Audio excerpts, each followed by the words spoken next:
Remember the formula for differentiating a square root of a function, of course. G prime of x is 1 over 2, the square root of 1 minus x squared multiplied by negative 2x. So should I write the formula one more time? The square root of f prime is 1 over 2 the square root of f times f prime. So 1 over 2 the square root of the function times the function prime. Is this okay? Times the second function. Plus, don't forget plus. I copy the first function. And now I have to differentiate the second function. And what was arc cosine prime? Like arc sine prime, but with minus in front. The square root of 1 minus x squared. I'm going to try to simplify it a little bit.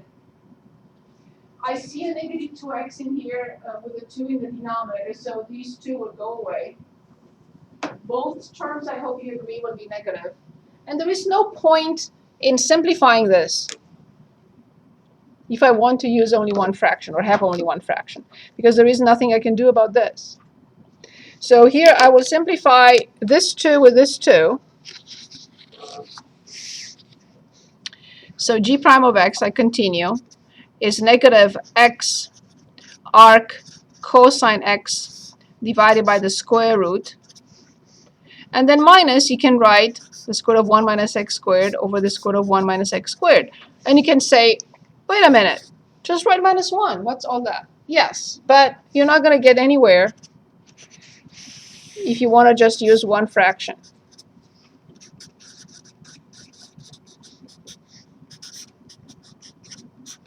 Both fractions are negative, so I took the negative outside.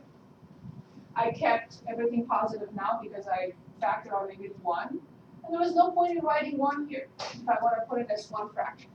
If you want to have two fractions, that's fine. But the reason why we need this is because if we try to set it equal to 0 and find things that we're going to find in chapter 4, this is not useful with 1 here.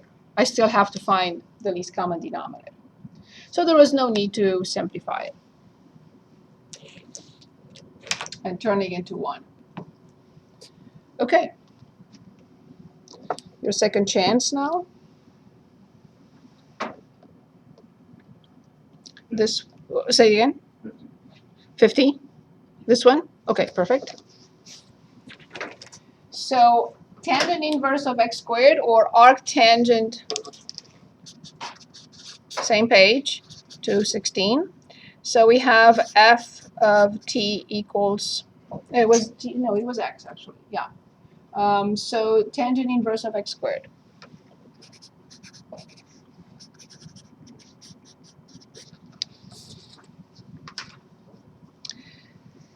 Please do not be tempted. That's why I prefer not to write tangent inverse, but write arctangent. Here's why. Because you may be, for a second, especially in the test situation, you may be tempted to bring down the negative 1 and subtract 1 from the power, right? You have to be very careful. This is not that kind of function. This is the inverse function of tangent. So when I differentiate, I have to differentiate the arctangent. What is the derivative of arctangent? 1 plus, write it as is, squared, times the inner function prime, which is 2x. So that's it, 2x over 1 plus x to the 4th. Extremely useful. You'll see this in Calc 2.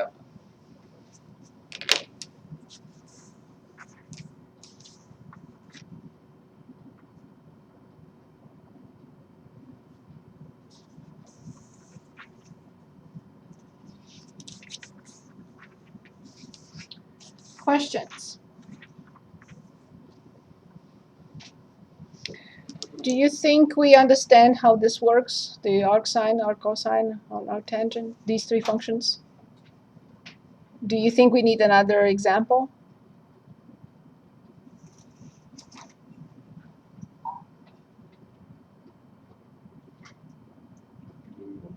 Yes, of course. Yes.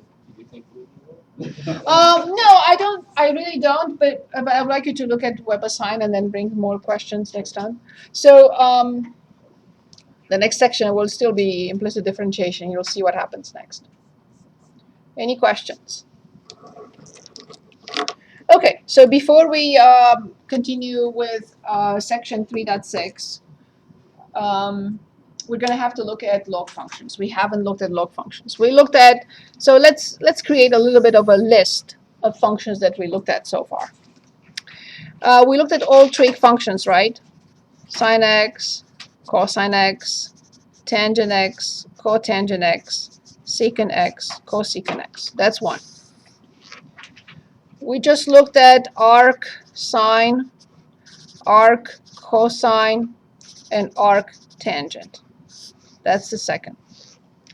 We looked at square root of a function prime, right? We looked at the quotient rule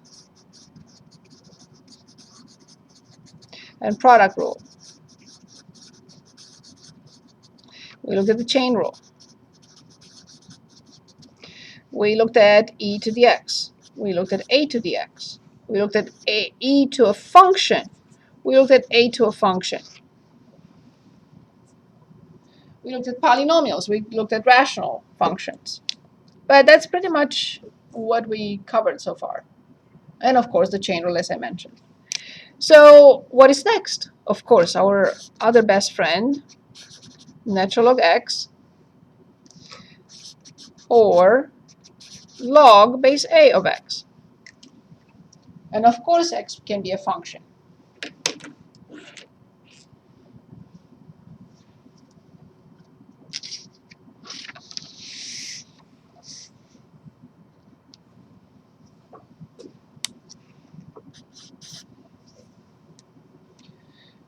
Okay. When we differentiate natural log x, all we get is 1 over x. And yes, I should say times x prime, but there is no need. So when I differentiate a function, can anyone come up with the idea for natural log of a function prime? Yes, 1 over the function times the function prime. Very good. Now I would like to analyze something that we will look at again in chapter 5. But I need to analyze it here, right here, for the next couple of minutes. Let's suppose we have a function that is natural log of the absolute value of x. And obviously, because the absolute value of x has how many options? 2. The entire function will have 2 options, right? So if x is greater than 0, I cannot write equal to, because natural log is not defined at 0. It has a vertical asymptote. What do I have? And when x is less than 0, what do I have? Natural log x, and the other option is excellent. So if we are looking at function natural log, natural log of the absolute value of x, we know this function, because of the absolute value, it has 2 different options. Now I would like to differentiate this function. So let's differentiate natural log. What do I write?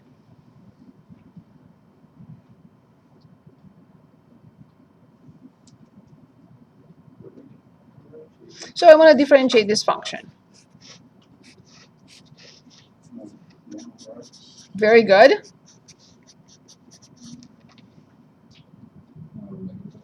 One over negative x times the inner function prime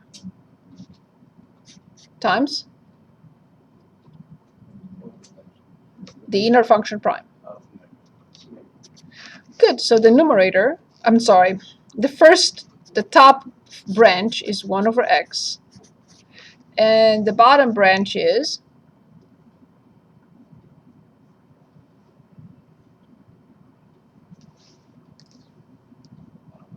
indeed So when we differentiate natural log of the absolute value, of course x cannot be 0, we get always what? 1 over x. And you can say, why is this so important? It's for chapter 5. You don't have to write this. This is not for now. In chapter 5, we will integrate 1 over x dx, and the answer has to be the natural log of the absolute value of x plus a constant c. And I would like you to remember what happens here. Do not write this because this is not for now. We're going to get to it. We're going to talk about it plenty. So every time we are going to get to discuss this, we're going to have to put natural log of the absolute value, because there are two possibilities. Either positive value or negative value, but the answer is still the same. Of course, I can never have 0. Natural log is not defined at 0. Okay. I like to apply natural log first, and then we'll look at when the natural log is, when the log has a different base, but e. So let's choose. Do not choose these just yet with a log that is not natural log, because I have not shown you what happens there.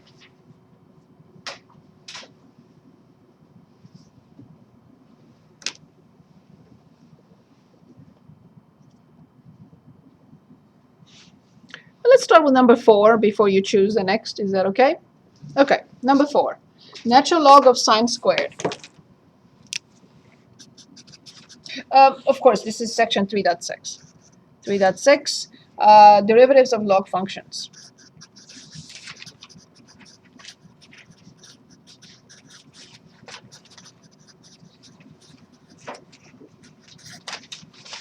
So this is on page 223. F of x equals natural log applied to sine squared x. And we're asked to find f prime.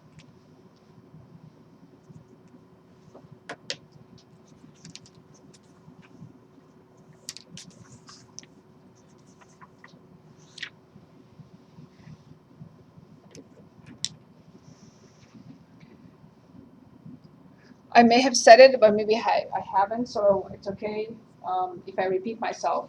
Every weekend, please redo your test. Set time aside to print out another one if you want. I gave you one fresh copy, and redo the test.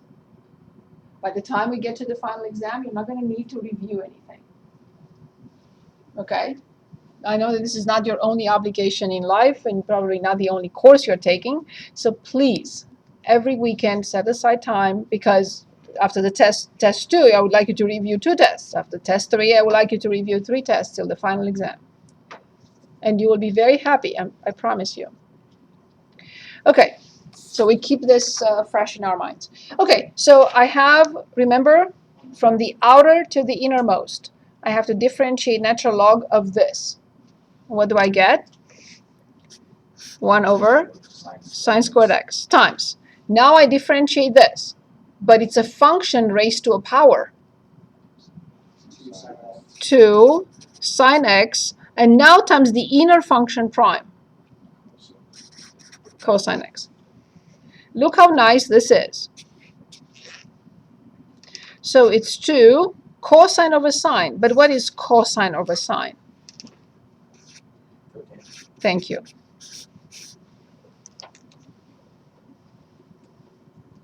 That is it.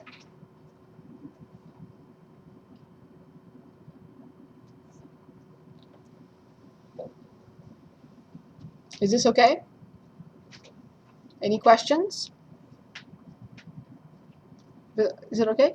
Randy? Okay. So let's choose another.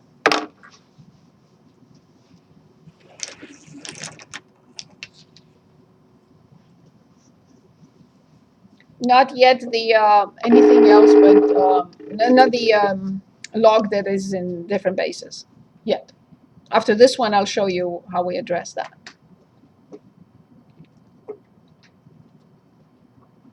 You want to look at 12?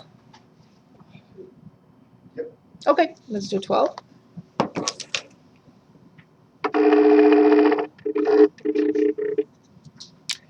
12, same page, h of x equals natural log of x plus the square root of x squared minus 1.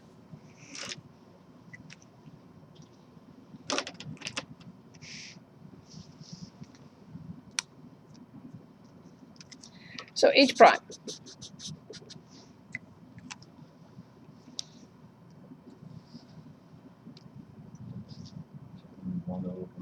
Excellent. Yes, yes. But now we have to be very careful. This prime plus this prime. We know in our dreams how to differentiate this. Times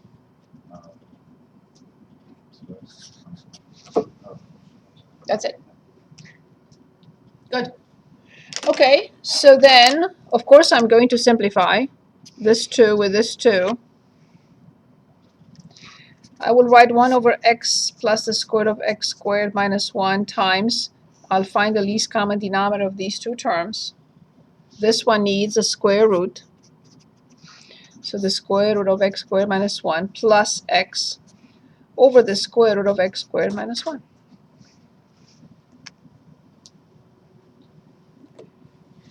Do we notice anything?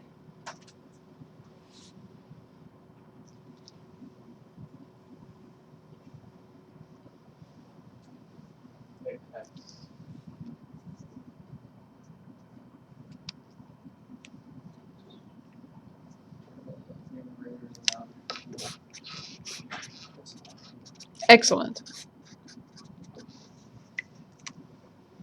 We're not simplifying pieces of anything. We're simplifying the whole factor from the numerator with the whole factor in the denominator.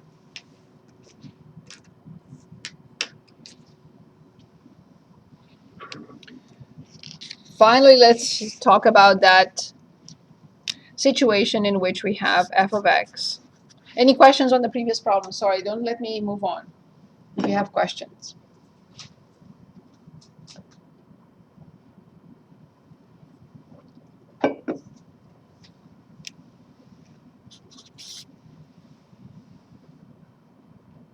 Okay. So let's suppose now we have log base 3 of x. And we want to differentiate this.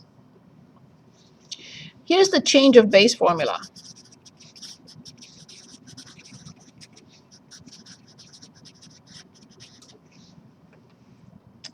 If we have log base 3 of x, if you remember, we can change it into natural log as long as the numerator is natural log of the number and the denominator is the natural log of the previous base. So log base 3 of x is natural log x divided by natural log 3. So therefore, when I differentiate this function,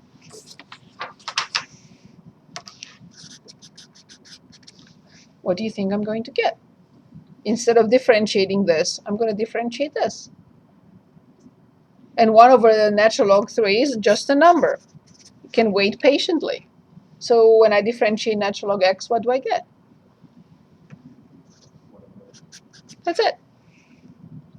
So the answer is 1 over x natural log 3.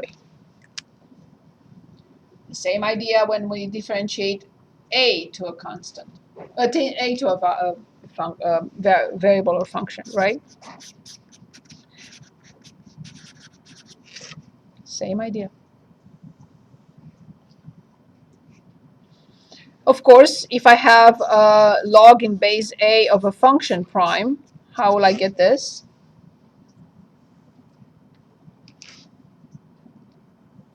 One over the,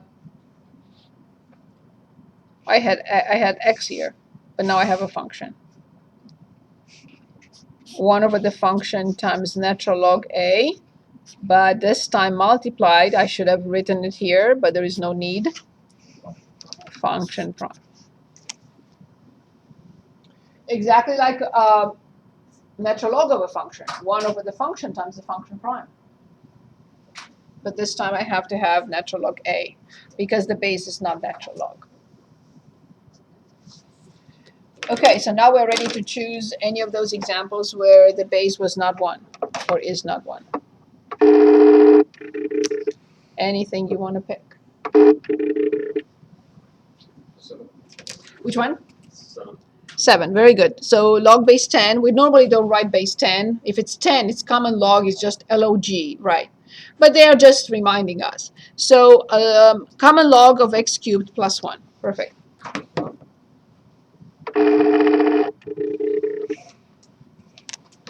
So 7, page 223, and f of x equals common log of x squared, x cubed plus 1. So this is common log. It's not natural log. So when we differentiate, please tell me what to write.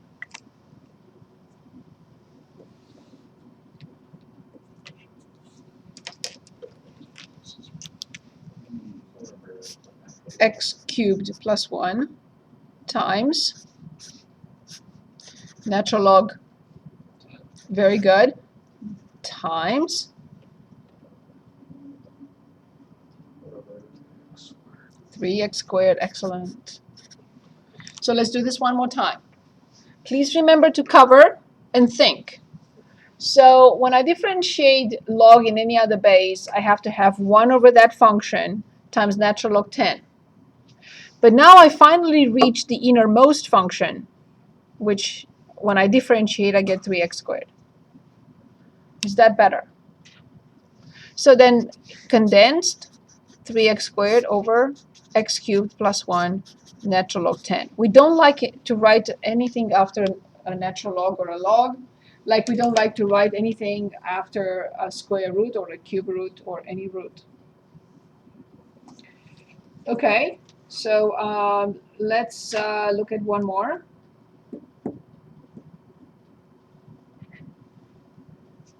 Yes, 21. No one has ever selected 21.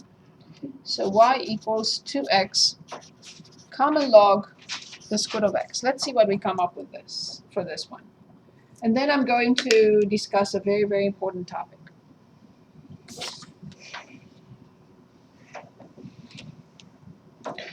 So obviously I see two functions. Well, more than two, but I see a product. That's what I meant. And when I differentiate or just write dy over dx, that's not good anymore. Please leave the constant outside. Don't waste your time and energy with it. It's a constant. It will wait patiently, I promise you. So leave it outside because it's a factor, of course. So I differentiate the first function, I get 1. So then log of the square of x, and then plus. I keep the first function, but now I have to think thoroughly about this. So first of all, I have log, not in base e, but in another base, which is 10. So I have to write 1 over this expression, but also followed by, immediately by, natural log 10. But now I'm here, and I know how to differentiate the square root of x. So I have times. Are you surprised that I ran out of room? I don't see anyone surprised. Okay, so it's 1 over 2 the square root of x. As I get closer and closer to the edge, everything becomes smaller and smaller. No one can read it. No, I hope you can. Okay, so then dy over dx or y prime, whatever you want to write. So now you can distribute the 2 if you want. 2 log the square root of x. What will I do without whiteout? I don't know if I could go through a lesson. Okay, so then when I distribute it here, the 2 goes away.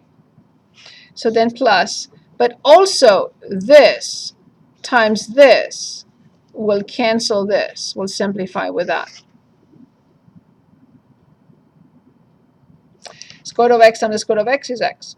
So plus 1 over natural log 10.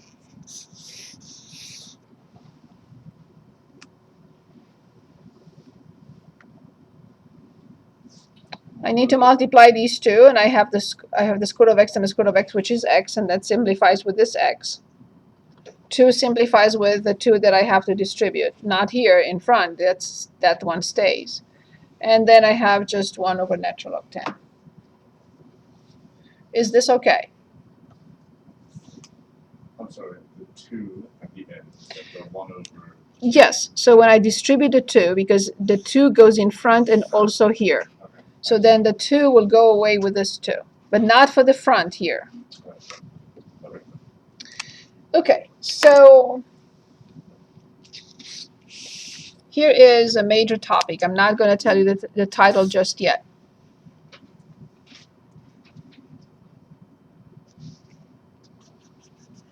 Okay.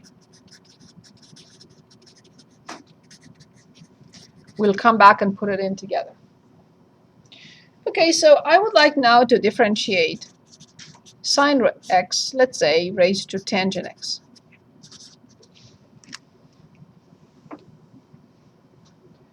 So it's not sine x raised to the 4th power or 10th power or 15th power.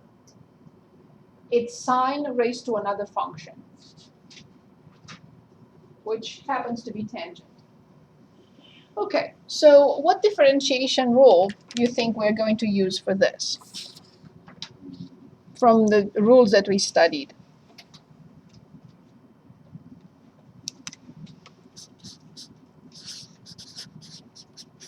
None. There is no such rule. There is no rule for a function raised to another function. But here's what we're going to do. Like, we can always apply whatever to the left-hand side and the same thing to the right-hand side, right? We differentiate both sides. We apply log to both sides. We square both sides. We take the square root from both sides. On and on and on. Yes, I want to apply a mechanism that will allow us to bring the power down in front as a factor. Which function I need to apply to both sides that has that capability? And there is no other function that has that capability. So how do you think this will be entitled then? Logarithm. Thank you. Indeed, logarithmic differentiation. We have to apply log first and then differentiate, implicitly, of course. Okay, so then natural log y, let's write it step by step, is natural log sine x raised to tangent x. This is what we just did. We applied log function to both sides. Because log function has that property, it will allow us to bring this tangent in front as a factor. Meaning I have to multiply. Do not put plus or minus or division or anything else. So this must be natural log y equals tangent x multiplied by natural log of sine x. And yes, from this point on, I have to apply implicit differentiation to determine dy over dx. So now, first step, I apply natural log to both sides.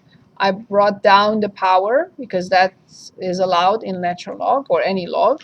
And now I will differentiate both sides. Of course, this is a product of two functions. And I have to be very careful how I differentiate log of y. It's not log of a variable, it's log of a function. What do I have to write?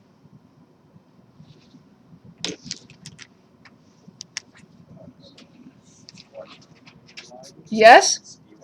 Excellent. Excellent. Yes, it's 1 over y times the function prime, which is dy over dx. Great job. Thank you. Now, the product rule, please remember, you have to come up with a sum of two terms, and they have factors in there. Okay, tangent prime is secant squared x times the second function plus tangent x, but now I have to differentiate natural log of a function, which happens to be sine, over sine x times the inner function prime, which is cosine x. This is it. But I have to solve for dy for dx. I have to get rid of this. How do I get rid of 1 over y? What should I do to both sides to get rid of 1 over y? Multiply both sides by? That's it. But I'm not going to write y. I'm going to write this instead, because that's what I have to write. So dy over dx equals sine x raised to tangent x.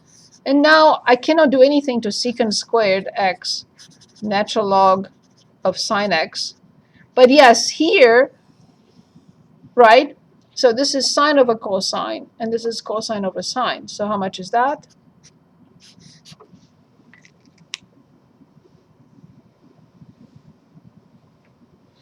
This is tangent times cotangent. Tangent times cotangent is 1. Let me show you. So this is sine x over cosine x, and this is cosine x over sine x. Simplify by cosine, simplify by sine, and you get 1.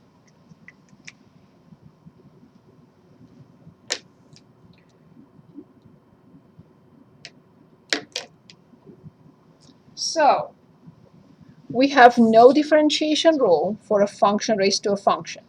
Our only chance to determine the derivative of that function is apply log first, and then implicit differentiation. And now feel free to choose any problem. The ones that I'm talking about are right here. All these are functions raised to another function. There is no rule, there is no way, but apply natural log and then differentiate both sides to differentiate implicitly, in other words, to determine dy over dx. All of these are functions raised to a function. Any problem? 49, this one, tangent x raised to 1 over x. Perfect.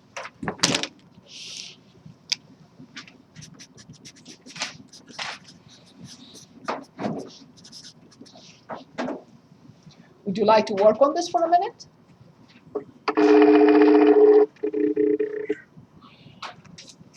Okay, let's work on this for a minute. Let me know if you need any help. I know we have 25 minutes left. Maybe we can start the next section, but I would like to give you a breather for a minute or two and see how you're doing with this one.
Let me know if you need help, please. I don't want to waste time.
We need more time, or can we start? We need more time? So what is the first step?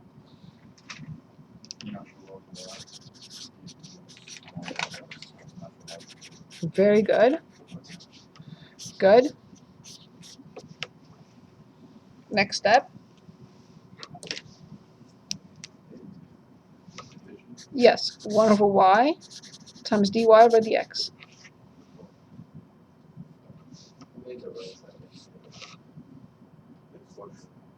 Yes, I didn't get to that, but I have to differentiate the left-hand side first. So it's 1 over y times dy over dx. Yes, you can change this into a product if you'd like as x to negative 1 times natural log of tangent x and not bother with the quotient rule. So negative 1 times x to negative 2 times natural log of tangent x plus x to negative 1 times natural log of tangent x, which is 1 over tangent x times secant squared. You're not required to simplify any of this, but you're required, however, to multiply both sides by y. So you can leave it as is with fractions. You don't have to combine like terms or find the least common denominator and then combine like terms. You don't have to do anything. So this will be the final form. So dy over dx equals tangent x raised to 1 over x, because I'm not going to write y. Y is this. And then in parentheses, you can write negative natural log tangent x over x squared and plus secant squared over x tangent x. And that's good enough. You don't have to do anything else. Any questions on this?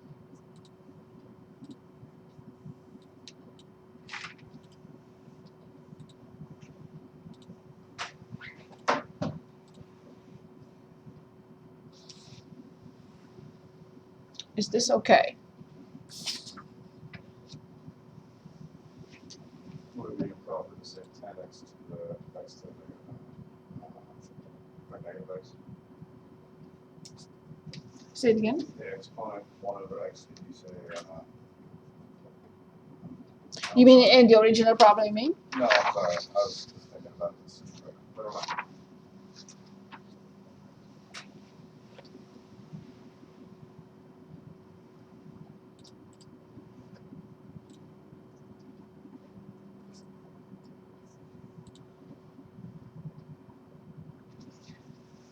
Okay, should we work on another? Or can we look at more problem then? Would you like to work on one more? No? No? No? Okay, very good. So in that case, let's look at a problem that is, the next section is just applications. That's all it is. So let's choose some applications from here. This takes much longer, but I'd like to just look at one application. So you're going to encounter something like this or something like this. So let's read it together. Either this or this, it's up to you, or this. If a ball is thrown vertically upward with a velocity of, then its height after t seconds is given to us. We have the function right here. What is the maximum height reached by the ball? What is the velocity of the ball when it is 96 feet above the ground on its way up and then on its way down? That's one option. I want to practice any problem of these with their motion problems. If a rock is thrown vertically upward from the surface of Mars with velocity such and such, its height after t seconds is this. What is the velocity of the rock after 2 seconds? What is the velocity of the rock when the height is 25 meters? On its way up, on its way down. At what time does the particle have a velocity of 20? At what time is the acceleration such and such? Please choose. 10. Very good. So The next section, which will take some time, is 3.7. It deals with rates of change in applications, social, natural, and social sciences. So applications, in short. Applications of functions or determining derivatives for whatever reason, etc., etc. So a particle is moving with a position function s of t. So this is problem 10 on page 234. S of t is t to the fourth minus 4t cubed minus 20t squared plus 20t. And of course, time is greater than or equal to 0. At what time does the particle have a velocity of 20 meters per second? At what time does the particle have a velocity of 20 meters per second? That's part 1. How do I determine this? What am I supposed to do first? Correct. Because v of t is nothing else but s prime of t. The rate of change of distance with respect to time is the function that is the velocity. Perfect. So can anyone give us the derivative of 4t cubed minus 12t squared minus and plus? Very good. Awesome. Good. So we're asked now to determine when is the velocity 20 meters per second. So what do we do next? Very good. Set it equal to 20. Right.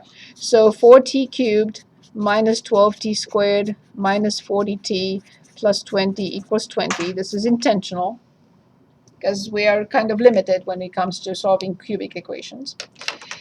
Okay. Of course, I will divide both sides by 4. So I have t cubed minus 3t squared minus 10t equals 0. And of course, I will pull out, and because I can divide, I will pull out a t. And let's see what is left in parentheses, and I'm hoping that I can factor that. If not, I will use the quadratic formula.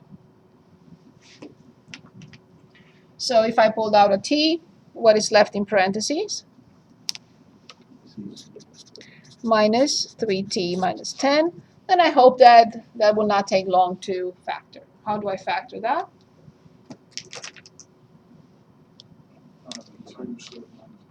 So t minus 5 and t plus 2. And we have 3 options. It happens that the velocity is 20 meters per second in 3 different times.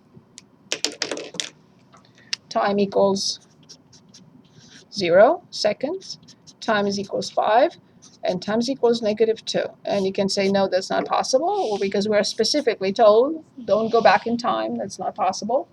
So t equals 0 seconds or 5 seconds. In part B, at what time is the acceleration 0?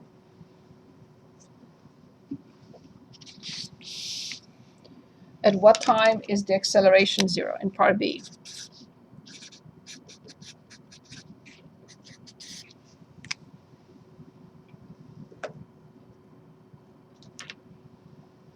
What do I have to determine? Good. So by definition, the acceleration is the first derivative of the velocity or the second derivative of the distance. But I have the velocity. It's right here. So I want to determine a of t. So what do I get? Squared minus 24t minus. That's it. Awesome. So I need to determine when is the acceleration 0. So I will set 12t squared minus 24t minus 40 equals 0. And of course, I would immediately divide by 4 to make it as simple as possible. I divide both sides by 4, and I get 3t squared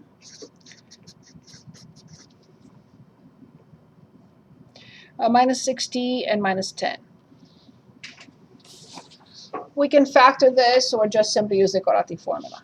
Let's review the quadratic formula because I don't remember we did this before. So let me write the formula for you. It's negative b plus or minus the square root of b squared minus 4ac over 2a. We need to remember it. Okay, so now carefully, replace a, b, and c. A is 3, b is negative 6, and c is negative 10. So then t equals negative b is 6, bless you, plus or minus 36, minus 4 times 3, which is 12, but times negative 10, so this changes into positive.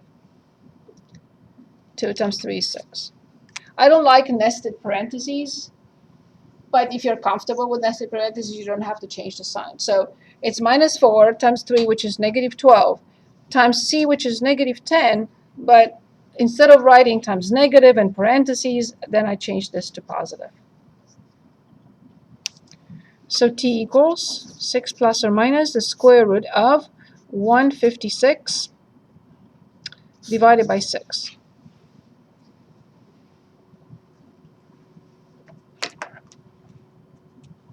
So what did you get? So let me show you how I do this. With the graphing calculator, please make sure that you put parentheses around the numerator. We don't want to do this piece by piece. So this is 6 plus the square root of, and you can put in parentheses. Let me just show you, we already have the answer there, but that's fine. So 36 plus 120. Close the parenthesis, don't forget to come out of the radical. Close the parenthesis, and then you divide by 6. And then with second and entry, just override the positive. Change it into a negative in front of the fraction line. With second and entry.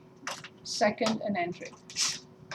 That's, yeah, I went too far. Okay. So I'm inserting the 6 and I'm deleting the positive. Okay. So this is a negative number. I shouldn't even bother with it. So the previous one, let me see if it allows me to go back to the previous one. Yes. Okay, so 3.08. So t is approximate 3.08 seconds when the acceleration is 0. There is also, what is the significance of this value of t? At what time is the acceleration 0? What is this significance? The acceleration is 0 when the velocity is 0 maximum, right? So the acceleration is 0, meaning the previous function, which is the velocity, because the acceleration is the rate of change of velocity. If I graph the velocity at this point or this point, the acceleration is 0 because this is the slope of the tangent line to the graph of the velocity. In this case, we only have 1 point. So there is only 1 point where the acceleration is 0. Either velocity is maximum or minimum. That's where the slope, the rate of change. The rate of change of the velocity is 0 when the velocity is maximum or minimum.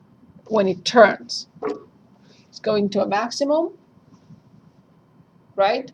The velocity maximum, which means acceleration 0 because it changes, it turns. It will start decreasing. So the velocity increases till a maximum and then it starts decreasing. At that maximum, the acceleration is 0. Its derivative, the slope of the function of velocity is 0. That's what we were asked. Find when the acceleration is 0. The acceleration is 0 is at 3 seconds, 3.08 seconds after the particle starts moving. Any questions?